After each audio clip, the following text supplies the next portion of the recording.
রাম নিরঞ্জন পাতক ভঞ্জন নমো নারায়ণ সংসার কারণ ভকত তারণ তোমার শরণ তুমি নিরঞ্জন পাতক ভঞ্জন দানব গঞ্জন গোপিকা রঞ্জন বেদান্ত গায়ক পঙ্খী বায়ক জগত নায়ক মুকুতি দায়ক।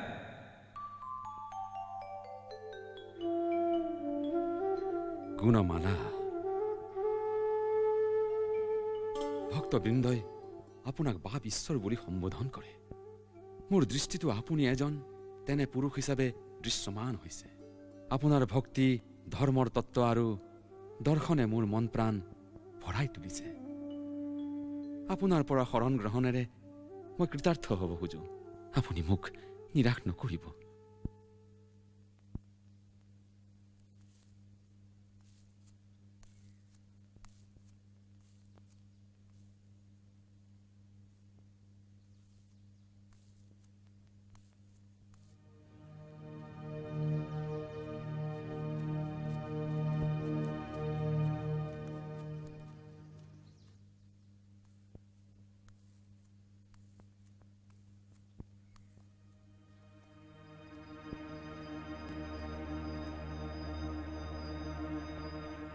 মহারাজ, আমি এটি দুঃসংবাদে লৈ আহিছো। দুঃসংবাদ? কি দুঃসংবাদ? কি এনে দুঃসংবাদ লৈ আহিছে যিটো আপোনালোকে মোৰ ওচৰত প্ৰকাশ কৰিবলৈ ইতস্তত কৰিছে? মহাৰাজ, মহাৰাজ, গুৰুজনাৰ কি হ'ল? ৰৈ গ'ল কিয়? গুৰুজনৰ আগমনৰ বাবে মই অধীৰ অপেক্ষাত ৰৈ আছো। মহাৰাজ, গুৰুজনাৰ মহাপ্ৰয়াণ ঘটিল। মহাপ্ৰয়াণ?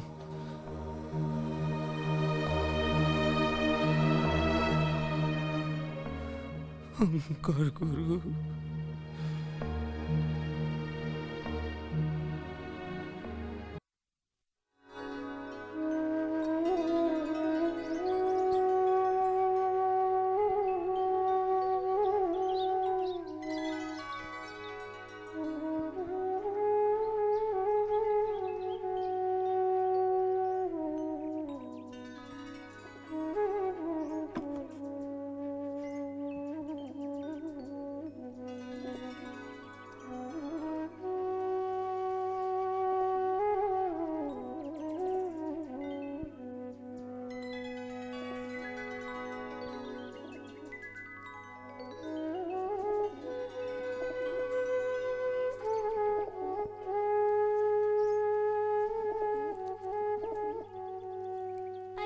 দেহি, তোমালোকক বাৰু সজাৰ ভিতৰত কিয় বন্ধ কৰি থৈছে?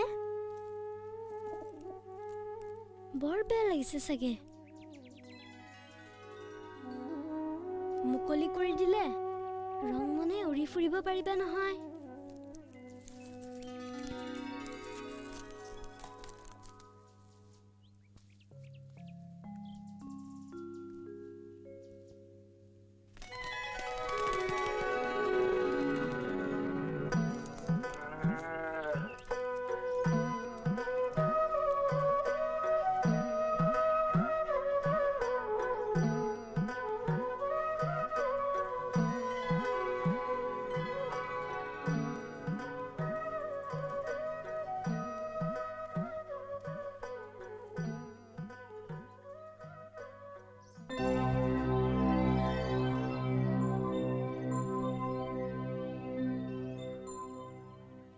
এয়া নিশ্চয় শংকৰৰে কাম হ'ব।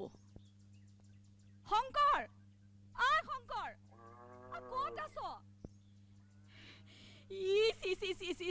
এয়া তই কি কৰিলি?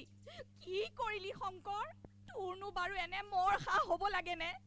দেৱী দাসৰ ঘৰ বুলিলে বুলিবৰ নাই। এনে এখন ঘৰত এয়া কি অমংগল! কণা বিধিয়ে মোক কি সুখ খাবলৈ এই ভাৰস্তত জীয়াই ৰাখিছে। কিনো অথন্তৰখন হ'ল আই? অথন্তৰ হ'বলৈ আৰু বাকী সৌ আছা উদং সজা। আই গোসানীলৈ আনি থোৱা পাৰযোৰ কি হ'ল পাৰযোৰ কোনে নিলে কোনে আৰু নিব শংকৰৰ বাহিৰে এই মৰখাৰ আৰু কোনে কৰিব সি ক'ত লুকাল এইখন ঘৰতে বনবাৰী কৰি 8 বয়সীয়াই হলো কিনো এনে কাম কৰিব লাগেনে কি হ'ল আইতা মইনো বাৰু কি ইমান ডাঙৰ জগৰ লগালো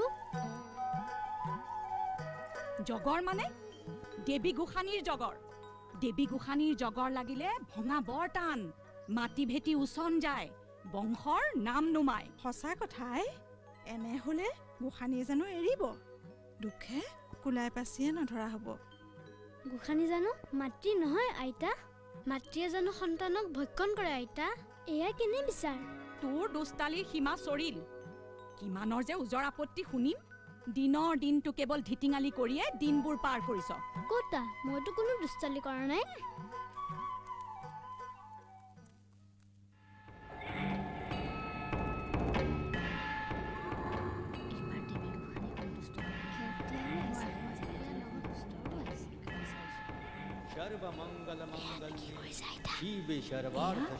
কেঁচাই খাটি গোসানী পূজা অৰ্চনা কৰা হৈছে সেয়া যে দেখিছ পাঠা ছাগলী সেয়া কেঁচাই খাটি গোসানীলৈ বলি হিচাপে পূজাত উচৰ্গা কৰা হৈছে